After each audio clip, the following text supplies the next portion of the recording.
Good evening, Vancouver. Welcome back to Canucks After Dark. It is Monday, February 17th, and we have, I think, 2 Canucks games to talk about that were like almost 2 weeks ago now, and a bunch of international hockey, lots to go into, including a final coming up, Canada-USA, including Elias Pettersson doing absolutely nothing for a handful of games. And here to break it down with me, my co-host, as always, Canuck Clay. How are we doing? Parker, I'm great. Happy to see you. I know we're off for a week, and happy to be back. Happy to be talking about a Canada-US final. Happy. It's weird. We didn't get a chance to talk actually about which games you watched and what you thought of anything. So we're gonna, as we do, we're gonna do it live. We're gonna go on the fly. I got a nice red background, matches your red shirt, your red face. I'm just kidding. You look great, man. Yeah, you got some sun. Yeah, I got an opportunity to go on not a vacation, a work trip that was very busy. And I got one day to myself that I decided to spend outside, spend some time by the water. And turns out that in New Zealand, they don't have much ozone, apparently. And I got cooked. Overcast day, 24 degrees, was beautiful.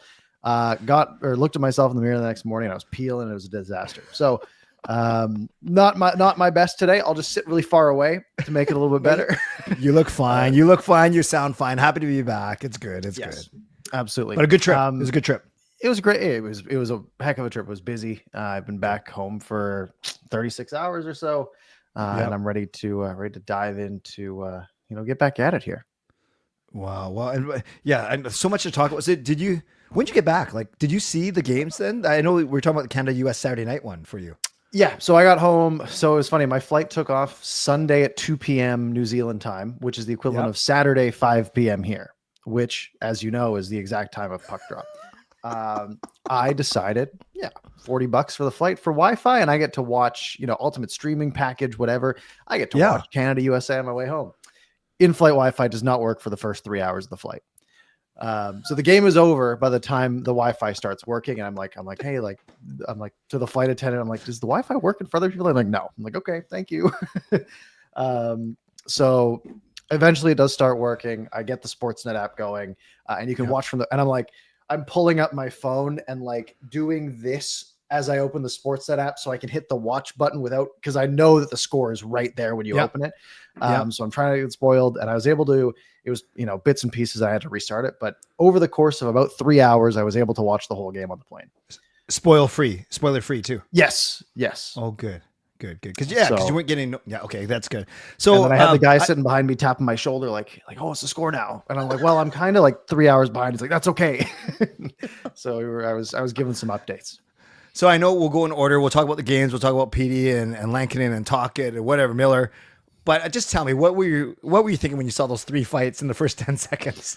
I had the biggest smile on my face. I was sitting there. So especially because I started it and I was able to fast forward right to the start of the American anthem, which, there's the booing and everything. And then the Bell Center singing the Canadian anthem so well.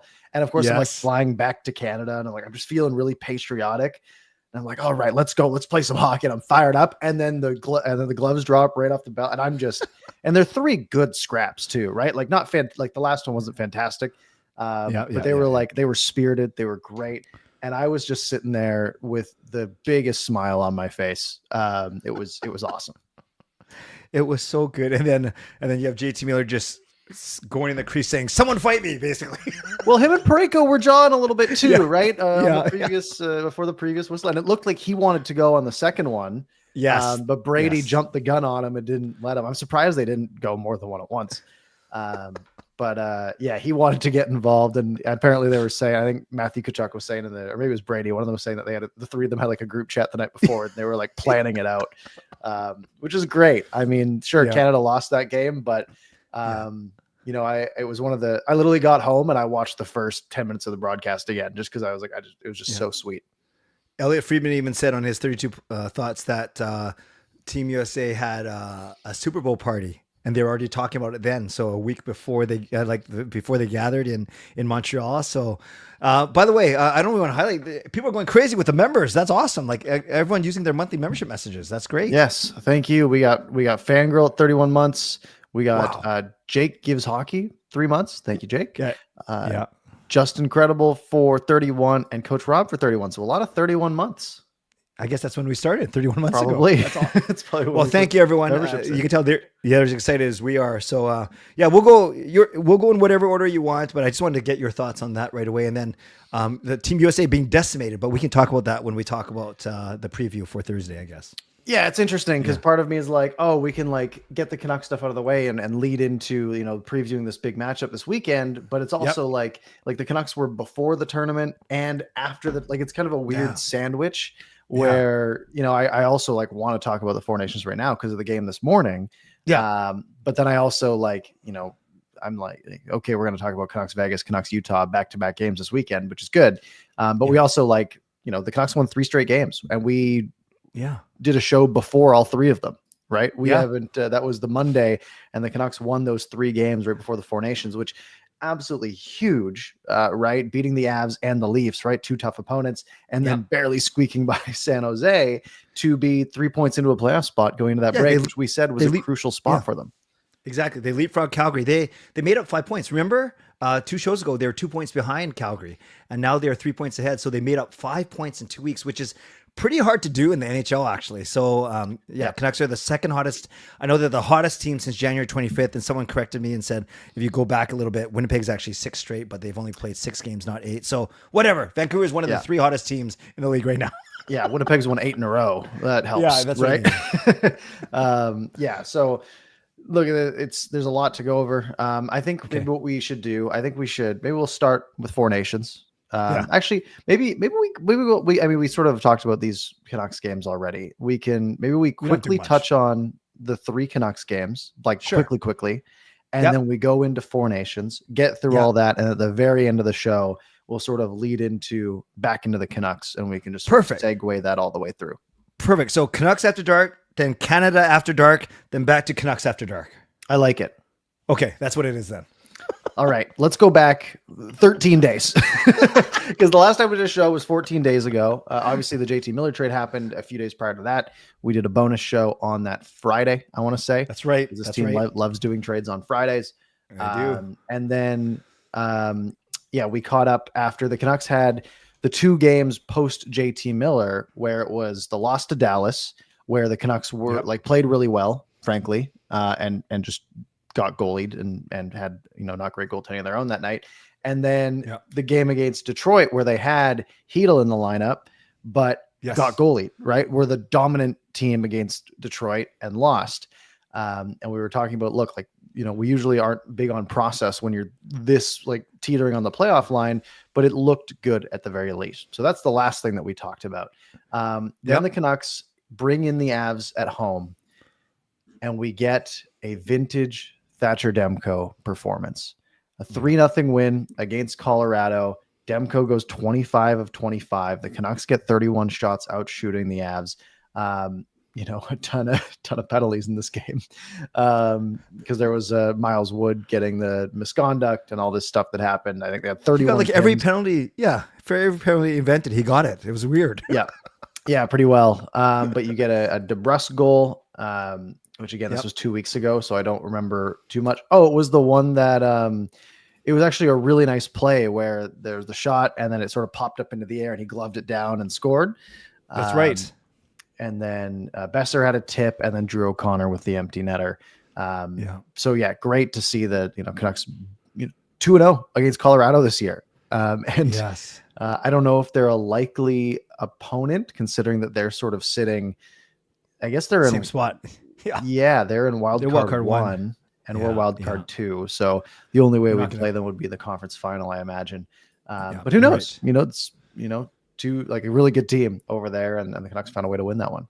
Yeah, really glad they did win because you're right. Dallas game was notable because that's where Hughes got hurt. Then you come in with all the new guys. The first game after the trades, and Hughes isn't part of it. You're like, oh gosh, and then and they lose to Detroit. But then as we go through these, for them to do what they did without Quinn Hughes is quite impressive. And yeah, Colorado, they're still reeling too, right? The Nature's Rantanen trade, they're still figuring all that out. Which Natchez has been fantastic for them, and he was really good in that game. And Rantanen's done nothing in Carolina. Yeah. Actually, that's true. So like, it kind of goes against my point, but Colorado's not lighting it up. So we might not get into this specifically, but I think their chances of catching Colorado for wildcard one are better than their chances of catching LA for third spot in Pacific. And all it means, Parker, you know this too, it just means you switch your opponent from Winnipeg to Vegas or Edmonton. Like, which I think I'd won at this point. I mean, yeah. Here's the thing, and I think we might learn a lot on Thursday, because Connor Hellebuck is notoriously bad in the playoffs, right? So he has been unbelievable this tournament. He's been unbelievable all year. Yeah, you can't score on him. Yeah.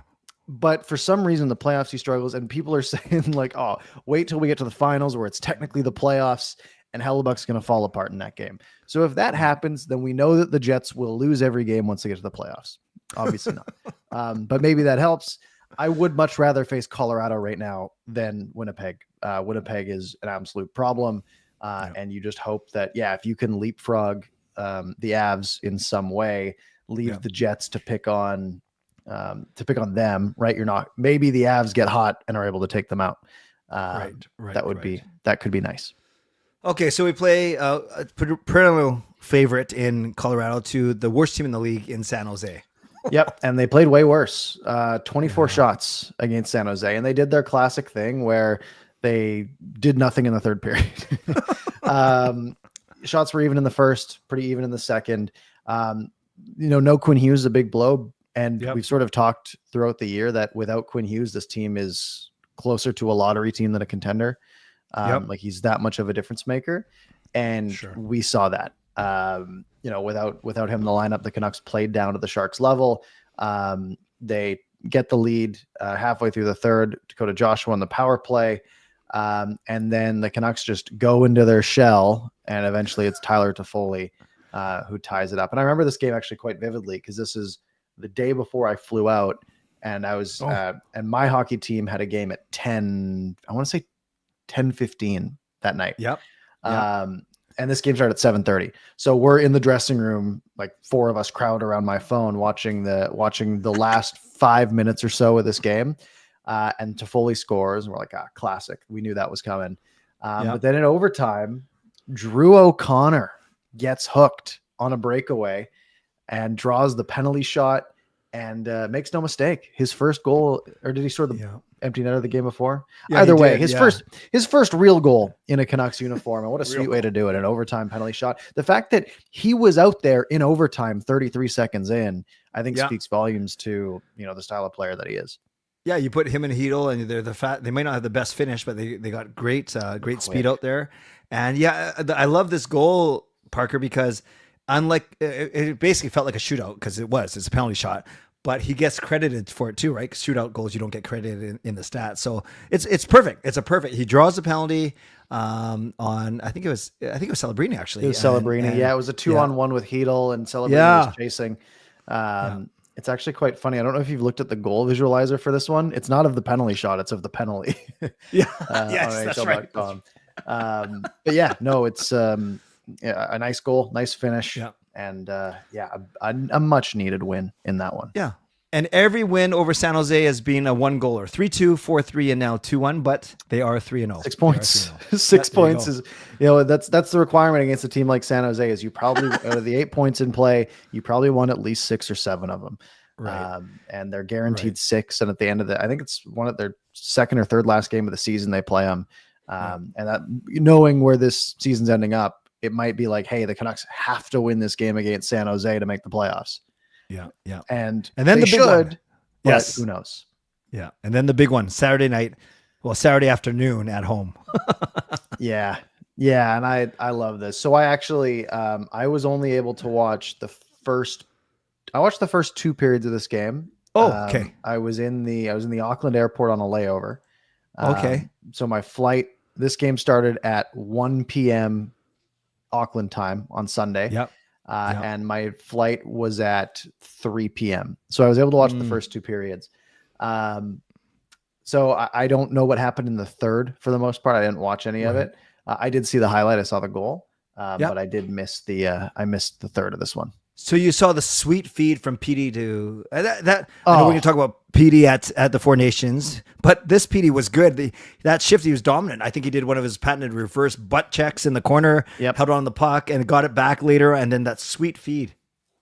Two of his best games this season have been against the Leafs, right? Okay. The previous one was that one that the boys on the bench were yelling Selke at him, right? And that was the game the Canucks, had that 3-0 shutout. And then in this game, that makes a nice play on the wall, gets possession. Hronek sneaks down, and this pass is just fired through everybody right on the tape. It's absolutely perfect. He kept, he stole the puck. Like Matthews played it up the wall. He stole it, played it up to the point, got it back, and just fired it for Hronek through two defensemen. That's the Pettersson we need to see more of, and that was fantastic. Yes, it was. And then the Riley goal, good play by the Leafs. That was the second period. So I guess you saw that one where they had some control over there. And then it was Ekman Larsson making a really nice play, finding Riley and right in that sweet spot in the not the slot, but the dot. Yeah, and that's usually a backbreaker, right? Tying goal with 6 seconds to go in a period. You have Deflated going into the intermission, and it can be tough to get much going on that. But the Canucks get a power play, and Philip Hedl, sort of in the Pettersson spot in this case, right on that right point, just plays it to Besser in the middle, and he fires it through. And the Canucks, I imagine, went in the shell after that. Would be my guess. Yeah, they did, but it wasn't too crazy. And this game, I guess the biggest sidebar was Demko leaves in the first, in the first period, halfway through. And Lankinen came in and was unreal. You got it. Good tune-up for Lankinen before he got lit up by Canada today. But here's the thing: Lankinen stole the starting job from Saros, right? So the first game, right, the States scores a bunch. Lankinen comes in, and then he played, he played well the rest of the tournament. I mean, he played well against Sweden and won them that game, and then had some trouble tonight. But I mean, tough opponent. Yeah. So what do you want to do? You want to go in order very quickly, touch on each of the 6 games because there's always Canucks content in those 6 games, and then preview the final. Should we do it like that? I think we should do that. I'm trying to see if there's a good place for me to find all of the scores. Are they on NHL.com like any other? Yeah. They have their own side tab called Four Nations Face Off. But I do remember, it started with Canada and Sweden. I do remember that. 1, 2, 3, 4, 5, Wednesday 6. night. Yeah. Right. So Canada, Sweden, a game that was stressful. You get early scoring and the unbelievable power play, right? Everyone was talking up the power play coming in because you're going to have McKinnon and Crosby and McDavid and McCarr and whoever else you want to throw out there, which in this case, who else was in the power play? 13. Reinhardt. So a guy who can score a lot of goals, right? So just an unbelievably talented group. Sidney Crosby, what a pass here, right? Between the legs of the defender, right to the back door. What's anyone supposed to do there? It's an impossible save. McKinnon scores a minute in, and then you get Brad Marchand scoring as well. And this one was this just a steal in sort of the offensive zone, and they just sort of chipped it through, and sort of a 2-on-1 just broke out in a perfect pass. And look, Braden Point is someone that we don't see a lot of, right? And even, he was sort of overshadowed by Stamkos a lot and Kucherov a lot in Tampa. He's a heck of a player. That is a great point about Braden Point. And I was thinking about that. I was going to save that point for today's game I actually literally thought that when I was watching this, I don't know anything about this guy aside from he's very fast and he can keep up with McDavid, which is awesome. He's very under the radar just because of the talent around him. Right. Sure. Like if this was a guy who was playing in like Toronto, let's say, he'd be a household name. He's fantastic. So the Canucks, Canada goes up 2-0 in the first period. Stone makes it 3-1 in the second, and then the Swedes sort of came on in the third. Canada sort of played some Rick Tocchet hockey in the third period, went into a bit of a shell, and Sweden was able to tie it up. And then this overtime, what an endorsement for this tournament, right? And really the few differences of this tournament, right? One, it's best on best for the first time in a while. Yep. Two, they extended the 3-on-3 to 10 minutes. Yep. Right.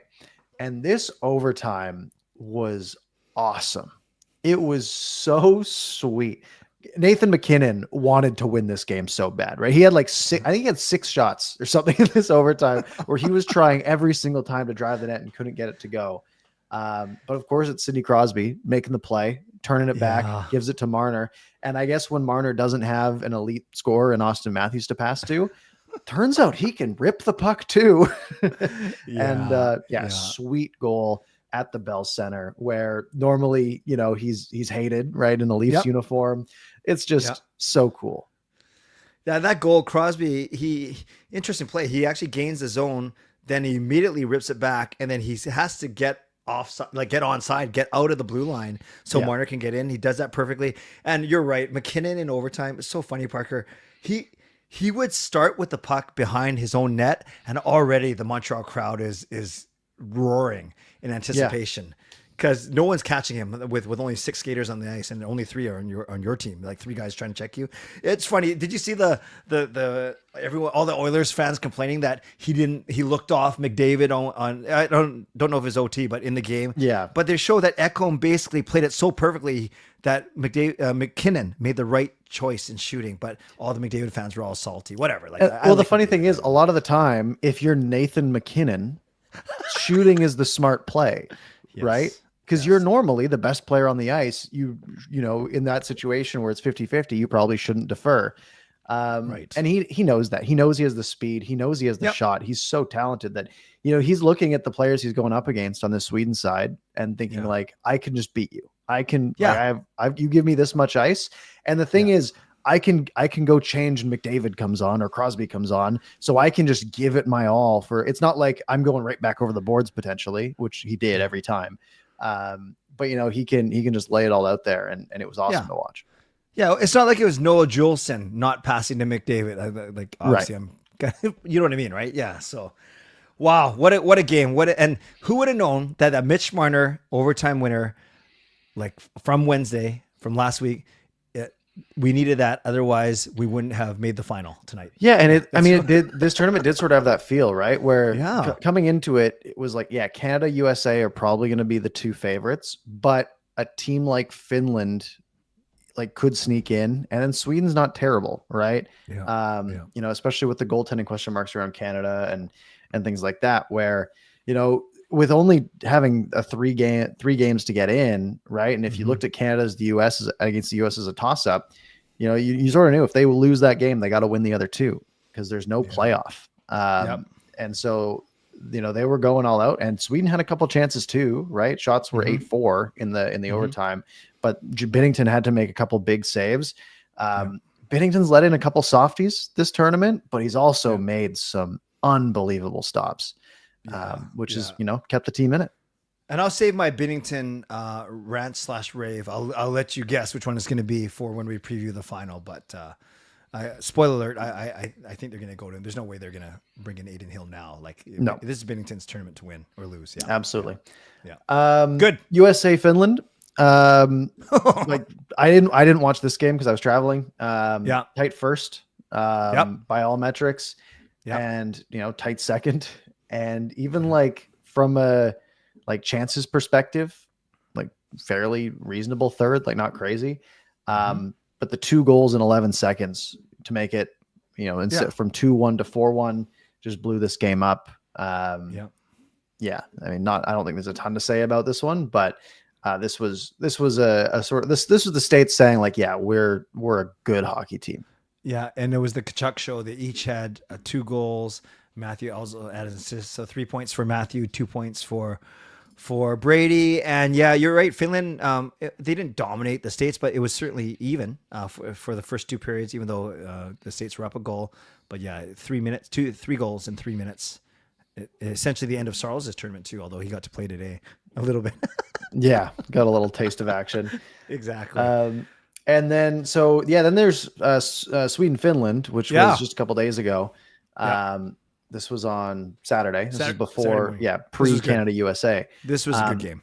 Again, I missed this one. I was at the airport.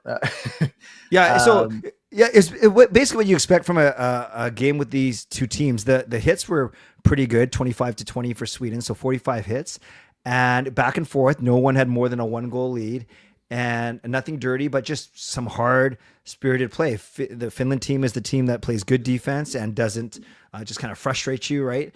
But not good at opening it up, as we saw until the last 5 minutes today. And then Sweden, probably the more skilled team, and they were getting goals from their defensemen. It was Dahlin and Carlson that scored in the third, but then Finland is the one that wins in overtime. Yeah, which is pretty crazy. Yeah, and I love that these are obviously these are like the 4 best hockey countries if you're excluding Russia, right? Right. So it makes sense, but it also gives you the perfect rivalries, right? Because Canada and USA see each other the way Canada and USA see each other. Finland and Sweden see each other the exact same way. They have that exact same rivalry. So that was just if you're just a hockey fan, like what a day, right? Yeah. You get unbelievable tight hockey between Finland and Sweden where they, both played well and they don't like each other and it went to overtime, right? That's all you can ask for. Then you got that Canada-US game that we, talked about a little bit, that you had 2 teams that hate each other that, scrap 3 times in the first 9 seconds. Like this is what we've been missing for, what is it? 10 years since the last Winter Olympics that NHLers were at? Yeah. 2014. Yep. That's right. Yeah. It's criminal is what it is. Like all of this has been what's getting missed. And I saw some people saying like, oh, we should do this every year. You should not do this every year. You should do it every 4 years, offset it with the Olympics, which is what they're going to do, or at least what they've said, even though apparently they didn't consult with the LIHF, which is kind of interesting. But yeah, like now so for the next at least few years, we've got the Olympics next year, All-Star game, World Cup of Hockey, All-Star game, Olympics, and so on and so forth, which is great. Yeah. It's exactly what soccer does, right? They have the Euros every 4 years, or Copa every 4 years, and then the World Cup the alternating 4 years. It's the way it should be. You get all the best players playing against each other, at least for the best players 5 to 8 times in their career. And that's awesome. And talk about margins. So Finland ties us up, Parker, with oh no, never mind. 3 minutes left. Yeah. No, second. Sorry. Oh, that was second period. So never mind. Then it wrecked my narrative. If it was 3 minutes left in the third, then you could say, oh my gosh, if Sweden had won, hang on, they would be in the final because of who knows what the U.S. would have done tonight. But all to say, it was so close. But Granlund, we should have known that Granlund was going to do something to us today because he scored the OT, a beautiful wrist shot. And that guy can snipe, man. He was good today. Yeah, and everyone, I was just scrolling on while I was in the airport in my check-in line is when this game was going on. And everyone on the post-game thread on Reddit, all the Finland fans are that's just who Granlund is for us. Like he is he's one of our best players of all time in our jersey, and he always comes up clutch for us. And he did 2 nights ago, and he almost did today. Yeah. So that, then it's good that everything worked out the way it did. Every team got a win. Every team beat each other. If you do the snake around, every team beat a team that lost to another team, which is great. No team went 0-3. Yeah. But that was just the appetizer to the main course. Yeah. Yeah. This game, this Canada-US game was fantastic. Like I said, from the beginning of the game with the anthems, man, that guy had pipes, by the way. Whenever you see a guy come out in a military, he was Royal Air Force, whenever you see a guy in a military uniform, I get a little nervous. I'm like, how good of a singer is he? Yeah, exactly. Fantastic. The anthems are great. You get the 3 fights right off the bat, and then you get Connor McDavid, in a Team Canada jersey against the States for the first time since the World Juniors, essentially, in a World Championship, but that doesn't count.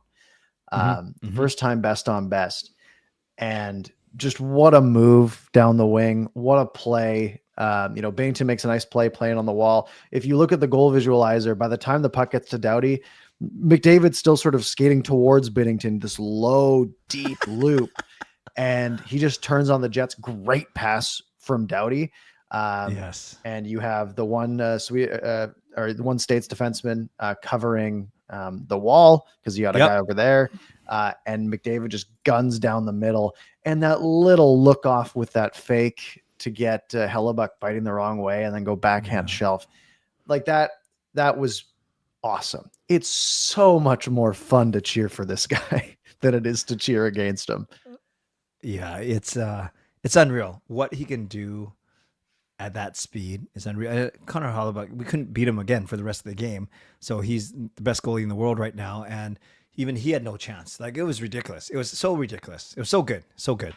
Yeah, no, it's awesome. And then the States got one back 5 minutes later. Gensel scores that goal. I don't remember this one exactly.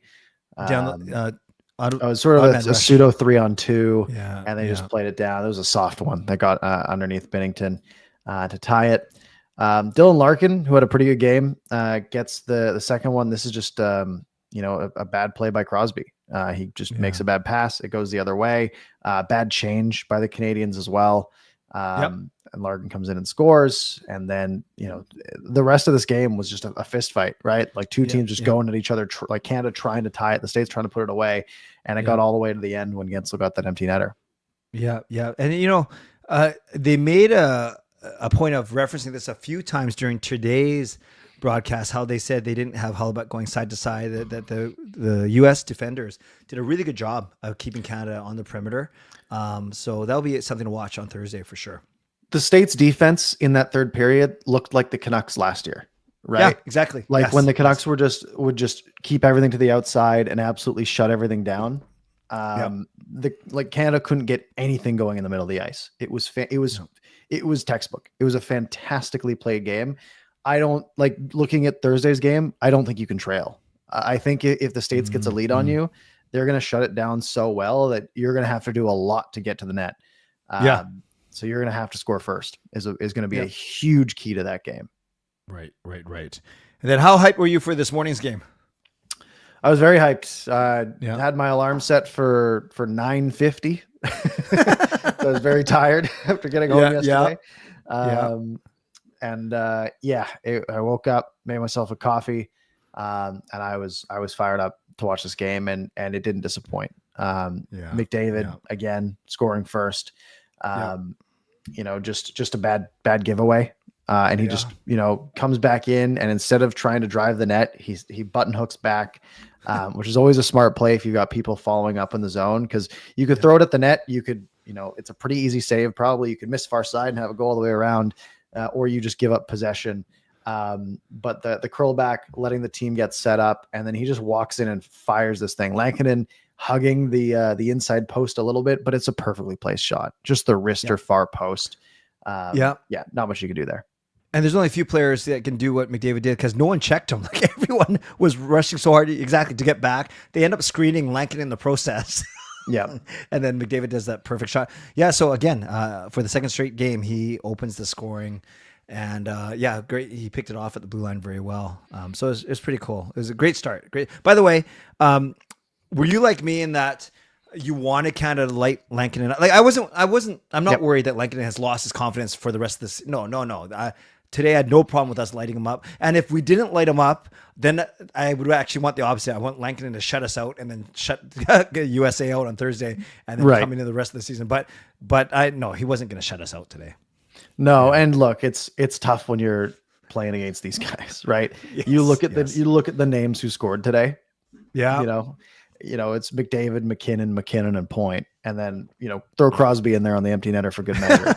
Like, it's those guys are going to score sometimes. There's not a lot you can do there. This second goal, really nice play on the wall. Battle by McKinnon and Hagel gets it down to Reinhart, and he just a little through ball. Like, just plays it through so McKinnon can skate onto it, and he's on a partial breakaway. He's got a guy going to the net. And again, it's a perfect shot far side. I don't know if that was something they scouted a little bit for the far side shot, or if they just looked up and saw a little bit of opening on the far side. But again, it's off the post and in. It's perfectly placed where most goalies aren't going to stop that. That's such a good point about the scouting. That's what my son Sean and I were talking about, Parker, is do you think, like, I basically told, I said to Sean, I bet you Tocchet told them to shoot high on Lankinen, but it's actually not high. They're actually shooting far side on him for at least those two goals to start off. Yeah, and it helps when you can place it perfectly. Like, both shots were like 2 feet off the ice, so above the pad, and were perfectly off the post. Great point. The hardest shots to save. Yep. Then they made it 3-0 to finish the period off. Just a little rush. McDavid driving through, plays it all the way across to Sanheim. And then Stone sort of blows by it to the far post, and the puck's just sitting there for Braden Point on the rebound. Yeah. And he's so quick, and he's just got quick hands, able to get the puck quickly to the backhand and tuck it in. Yeah. If I'm not mistaken, did that went off of Lankinen, and then did Point actually kick it to his skate, or did it just kind of fall? Kick it to a stick, or did it just get to a stick? I know I was very impressed when I saw the replay. I was like, wow, that was a very skilled play. Yeah, I don't remember exactly. Okay. NHL.com's giving me commercials again whenever I try to look at highlights. Well, no, I might actually have it. Shot. Yeah, maybe he did. Looks like he did. Save. Left foot up to the backhand. Yeah, unbelievable. Sweet play. Because he very quickly, like when you skate that fast, it's hard to also like move that fast, if that makes sense. Like your hands got to keep up, and your feet got to keep up with, you're not just like leaning forward and falling forward the whole way. Sweet finish. And then so 3-0 after one. McKinnon gets another. And this one, I'm just gonna pull it up for myself as a reminder here. A good hold in the corner to Crosby. Like, this is a pass where you've got a guy who's like, he's open, but there's 3 guys around him all getting their sticks in the lane, like in a triangle around him. The window of opportunity here is a half a second, maybe. Like if Crosby doesn't handle this puck cleanly and get it off of his stick immediately, that's getting checked off his stick. If it's half a second later, if it's earlier, he's not in as good of a position. It's just perfectly played. A great shot from McKinnon. I think that's also far side. Again, like, I don't know if that was just the book, but again, it's off the post. I just want to make sure of that before it's far post. It's a perfectly placed shot again, perfectly 24 inches off the ice. Like, what are you supposed to do there when you have Crosby feeding it from behind the net? Exactly. And finally, McKinnon gets to hug his mentor, his best bud, his father figure, for the actual first assist. Pretty cool moment. Yeah. And then intermission. We're chilling. Panel's laughing. having a good time. BX is having a good time. Ron is calling Elliot Friedman, Connor, and Nate. Everything's going good. They're playing Rush. It's a great time. And then 13 minutes in, 7 minutes to go in the period, Lindell scores one. And then, clock's running. We're like, okay, they're going to run out of time. It's okay. Then Granlund gets one with 1:40 left because they pulled the smart move. They pulled the goal with like 4 minutes to go, as you should. You got nothing to lose. Granlund scores with 1:40 to go. And then 23 seconds later, they score again. And, it's a little concerning because Canada has to win this in regulation. Right? Yes. But Finland, to be guaranteed, you have to win in regulation, but it's not like if either team won in overtime, they wouldn't have a shot, right? They would just have to depend on the next game. So for Finland, it's still worth going all out to tie it and force overtime, because then if Sweden beats the States, then they get in. And then, so Granlund scores again, and everything is panic mode. And then who else? But a really nice, honestly, firstly on those 2 Granlund goals, great goals. Canada got a little flustered, and 2 great shots from Granlund. One like just from the slot, and the other like cutting across. Really well done. Yep. But then this play at center where they play it all the way across the ice to Granlund to try to break into the zone as Saros is getting to the bench, and Crosby just throws his body at him. It's not like the cleanest hit. It's not a shoulder to chest. He just sort of skates into him. They both go down, and the puck sits there. Reinhart jumps on it, flips it to Crosby at like knee height. Exactly. Like, clearly he's just like chopping it away, like trying to, disrupt something. Flips it to Crosby at center ice, and he like immediately, as he's getting up from just running in at full speed to Granlund, gloves it down and just chops it down to the empty net. Like the quickness of the hands, hitting the net, like all these things that are hard to do. And this is right after what Finland thought was a blown icing call. Too, yes. It was played down the ice. I didn't get a good look at it if it actually should have been icing or not, but Saros had the hand up and the defenseman had the hand up, but the linesman had waved it off right from the start. So they were complaining right away. But yeah, great play by Crosby to finally get one. And, usually empty netters aren't that exciting, but it was a sweet goal.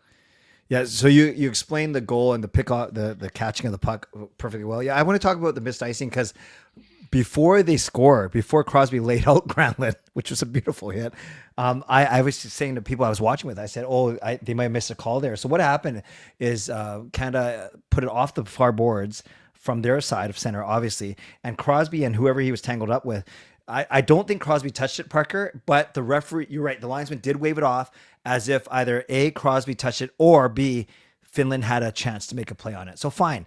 And it is a bit of a jump to say, if Finland got that icing call, then they would have won the faceoff, then they would have scored. But they did have momentum and they would want that shot. So, but there was enough time between the no icing. It's not like Canada, I'm kind of glad it didn't happen this way, that Canada turned the puck over and scored right away. No, you're right. Finland brought it out with control, enough time for Saros to make his way to the net and go across the neutral zone, and then everything happened after that. So yeah, I can see if you think you have the momentum, you scored 3 goals in the past 6 minutes, you want all the calls. You don't want to lose or a chance to tie on a call that you thought should have been made. I get all that. But it's moot now. But I can see why Finland was upset. I'm not necessarily saying I agree, but I can see why they're upset. Yeah, it's tough, and they didn't give a close up of the missed call after, so it's tough for us to tell from here. But no, overall, just a fun hockey game. It was a bit of a blowout most of the way, but it got sweaty at the end. Yes, and concerning. Yeah, I like Viper's point. If there's contact preventing the player from touching the puck, they'll also call off the icing, meaning Finland initiated the contact. If they were lifting Crosby's stick and he missed it because of it, for example. Great point, Viper. Okay, here's my quick thing about Binnington as we go into our preview. I don't blame him on any of the 3 goals. The Lindell goal was perfect off the post and in. The Granlund one, he didn't have a stick because there's such a mad scramble. Yeah, it was smart to take that shot low. That was especially on the quick pass from the wall, knowing that the goalie didn't have a stick and shooting 5-hole, really smart. And then the third one, what are you going to do? Granlund puts it top corner like it was bar down. So all 3 goals to, Canada uncharacteristically looked completely flustered in their own end. No, they took over for a couple minutes there. That wasn't on Binnington. That was on Canada as a whole. Right? Yes. They allowed 3 great A's that they converted on. That you just can't do at that point. Yeah. And of course, Hellebuyck is I would take Hellebuyck 100 times out of 100 over Binnington, but Binnington is our guy. And I love your point, Parker, from about 15 minutes ago when you said Canada cannot go down. They have to score first. Otherwise, it's too big of a mountain against that defense and that goalie. Yeah, absolutely. And that's the thing, right? I don't like Jordan Binnington overall. That's my guy right now. I don't like Brad Marchand normally. Yeah. I love Brad Marchand until Thursday night, after Thursday night, right? Those are our team, right? Even they talked about Marchand and Reinhart in the final last year. Bennett. Oh, Bennett, sorry. Yes. Where Bennett concussed him and punched him in the side of the head and took him out. Not the final, but in the playoffs last year. And he even said, he's like, I've done way worse. I hate how funny that guy is, man. Did you watch that video of him with the 2 fake coaches? Yeah. I was dying, man. He's so funny. He is good. And that's the thing. If he joined our team for whatever reason, whether that's Canada or Vancouver, he becomes my guy. And that's the way she goes. But yeah, it's cool how this, you see guys hating different guys and being on different guys' teams, and it's awesome. So we got to quickly talk about the U.S. So tonight they did not have Hellebuyck not hurt, but they give him a break. Matthews maybe hurt. McAvoy maybe hurt. Matthew Tkachuk maybe hurt. In game, Brady Tkachuk maybe hurt. Now we hear that McAvoy posted that he was in the hospital with something. Oh, really? The tweet just came out just before we went on air, and a couple of people mentioned, if you just type in Charlie McAvoy hospital. Yeah, admitted to Mass General. Yeah. What for? I wonder if it's one of those 2 hits he put on McDavid. Yeah, it's unclear how it is or when it occurred. Dealing with an upper body injury. It's championship game up in the air. Interesting. So imagine if McAvoy, Hughes is already gone, the Canucks and Matt, I'm not saying this is going to happen, and Matthews all don't play on the Thursday. That obviously helps the Canucks there. I just did it too. Canada's chances. Yeah. Yeah. Wow. That's crazy. It is wild. crazy. Okay. So let's do a quick score prediction. Then we should probably talk about PD because he's in our thumbnail and in our title. So PD's not in the thumbnail. Oh, sorry, but he's in our title. JT Miller's in the thumbnail because I thought that was a funny picture. Getting punched by Parayko. Yes. And by the way, I took one picture of PD and Miller in the face-off circle because I was expecting big things and nothing happened. Obviously, lame. Nothing happened. Yeah, I'll be honest. I haven't really watched any Sweden hockey other than the Canada Sweden game.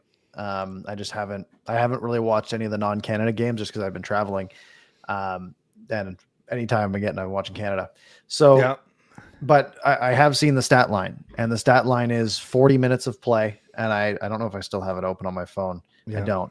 40 minutes of play, 0 goals, 0 assists, 2 shots. Yeah. Yeah.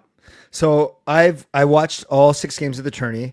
So I've watched PD, obviously watching the Sweden, and Parker. It looks exactly like when he struggles with the Canucks. He's responsible defensively, right? He doesn't screw up, but he's not a threat at all. Like he's 0 threat in the offensive zone on the power play, even strength chances, deferring instead of shooting. And it's like on one hand, you can almost expect it because he's not playing against, I'll use the example again, the Sharks or the Ducks. He's playing against the best players in the world, but that's also a time where you elevate yourself. If you can't get up for playing against the best players in the world, then I don't know what you can. So, I like PD. I want him to succeed, but there's gotta be something wrong with him, isn't there? There's gotta be. Yeah. Now what sucks is shiftchart.com, which is a cool website, shows you like when people took their shifts throughout each game.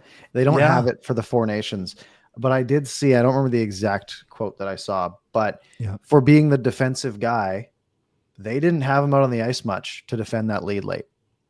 Like in the last, defending that lead late in the third period, he only played under 10 minutes tonight. Yes. Right. When if he's going to be this, Selke guy, you'd think the last 8 minutes of this game, he'd play like 3.5 of, right? Yes. But he didn't. And he barely played at all, which is also concerning. The whole goal was for Pettersson to come out here and have fun, right? That's what Rick Tocchet said. Have fun, maybe hopefully pot a couple goals, play with some really good players. Yes. And he didn't at all.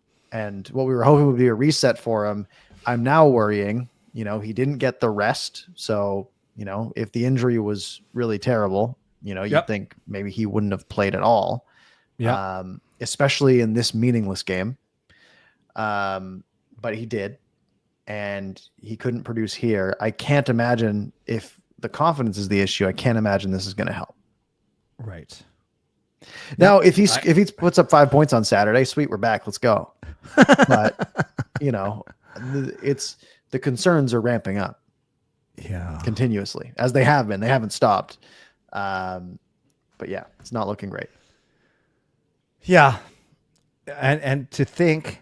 And so to bring this back to the Canucks, which we said we'd preview very, very, very, very, very quickly, the next 2 games in Vegas on Saturday, which I'll be going to that game, which I'm excited about, and then Utah on Sunday.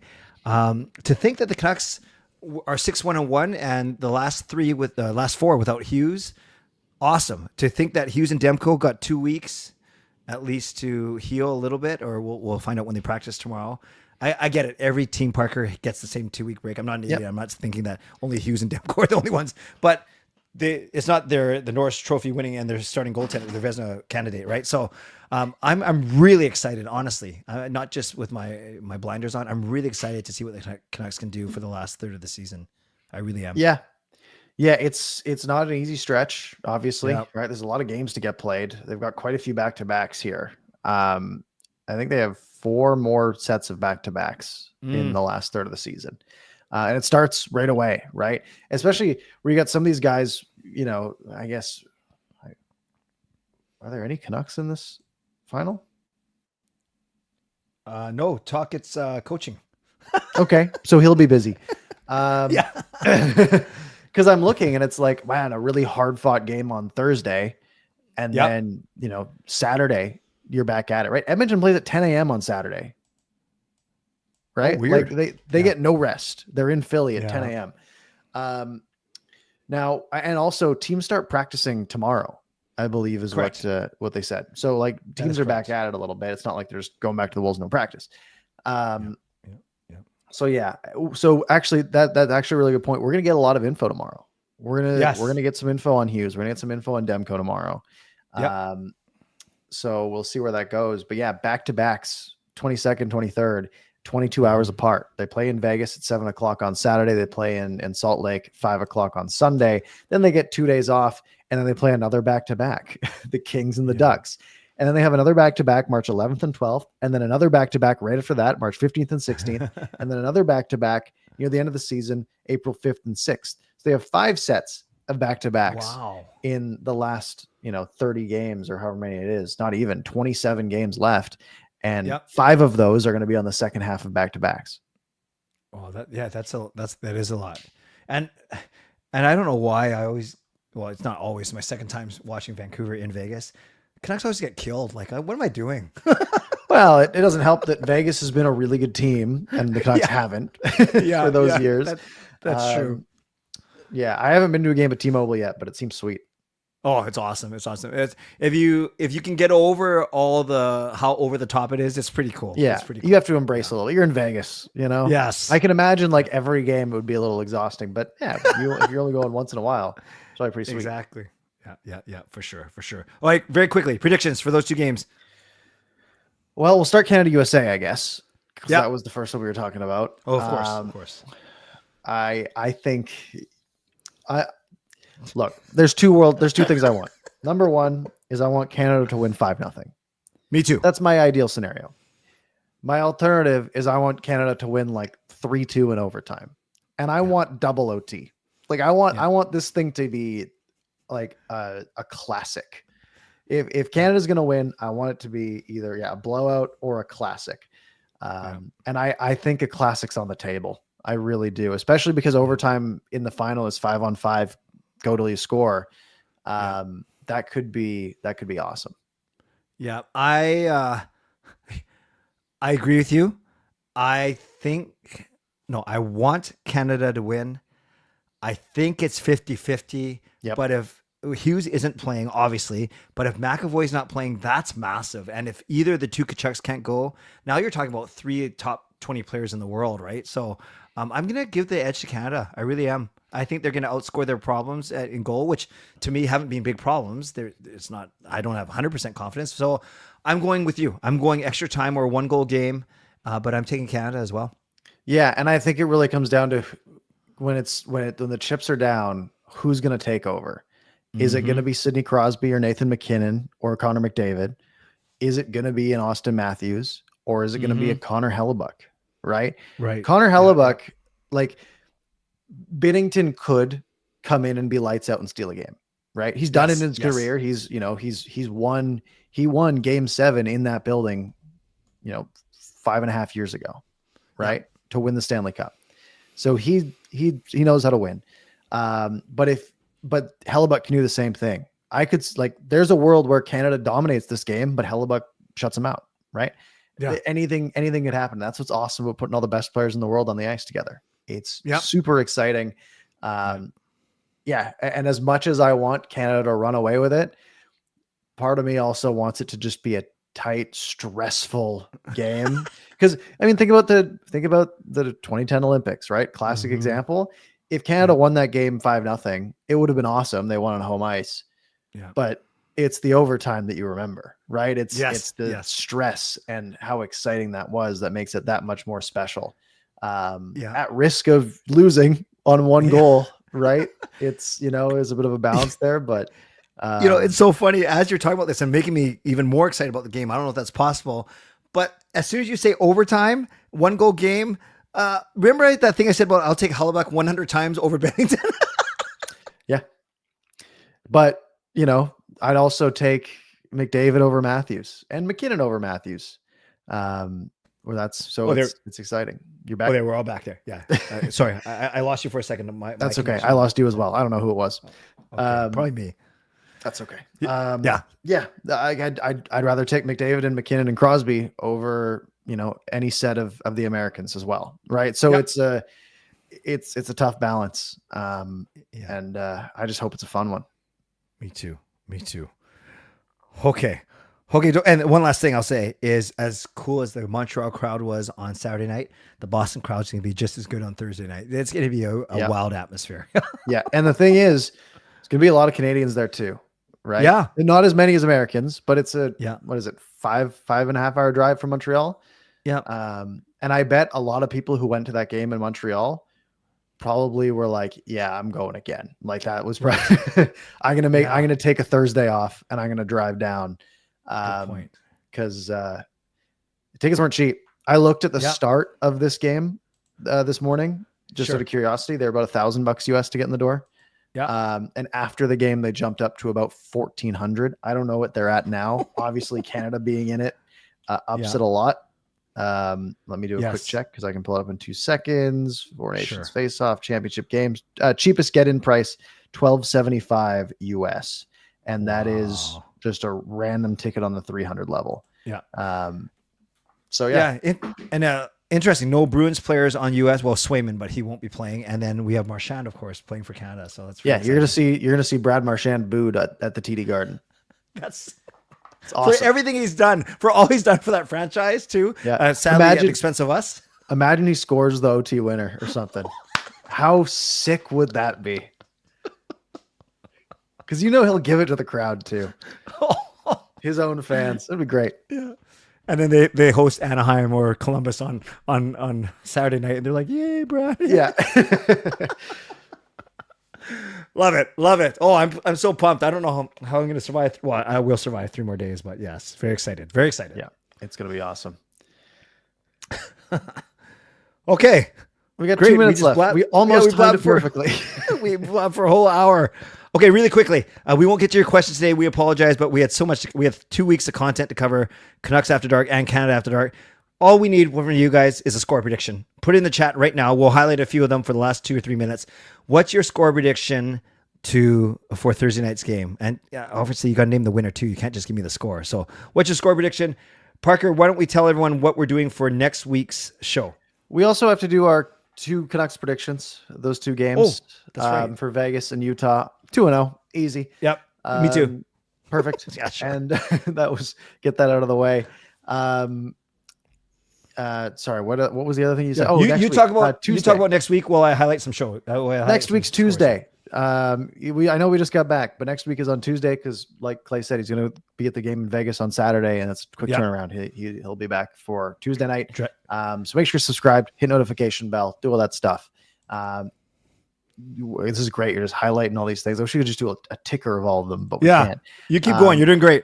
Daryl Sutter, apparently a big USA fan, 10-1 USA. And I'm going to get to that. Johnny Gaudreau. I was trying to avoid it, but you meant. Did you see the first the USA Finland game? Did you see after the game where I think it was Matthews gave the Gaudreau jersey? I had a good tear up. That was great. That was beautiful. It was beautiful. And still hope the Canada wins, though, of course. Yep, I'm with you. So next week's show is on Tuesday night, is what we're saying. Yeah. Yes. And I think I've gotten everyone on. I think I've gotten a few people on Marchand scoring the winner. Because that would be so awesome. 2-1 Binnington stands on his head. Oh yeah, there another that's one. Softy from center ice. I hope not. What was that? Oh yeah, that's a softy. But 3 Marchand winners in a row. Look what you did to everyone. The people, I hate to say it, and I hate that I'm one of them. The people like Brad Marchand now. He's a funny guy. He's a rat on the ice, but right now he's our rat. He's our rat. You even saw it in today's game, like just a nothing play at the net, and you saw him cross-check a guy in the back, and I'm like, he's just trying to start something. I love it. All right, folks. If you missed any part of the show, you can rewind back to the beginning. You can also find it on your favorite podcast platform in a matter of a few minutes. Make sure you're subscribed. Do all that good stuff. Clay, any parting words this Monday night? Parker, great to have you back. I knew you would do what you need to do on the plane to get your content in. So glad you watched. If anyone still wants to chat more, I'll do a short show. That's hard to say, in about 15 minutes. So come on over. But otherwise, Parker, this is great. A lot of people watching both on X and on YouTube. And I don't think we're going to do an emergency show on Thursday night if Canada wins like that. It'll just add to our show next Tuesday. But I know Unless you'll be Pettersson watching. gets traded. That's true. If Pettersson gets traded or if Rick Tocchet somehow scores the game-winning goal, if one of those two things happens, we will do a show on Thursday night. Sold. Excellent. All right, folks. Thank you all very much for watching. Next time you see us next Tuesday, I will be less red, and we will see you next time.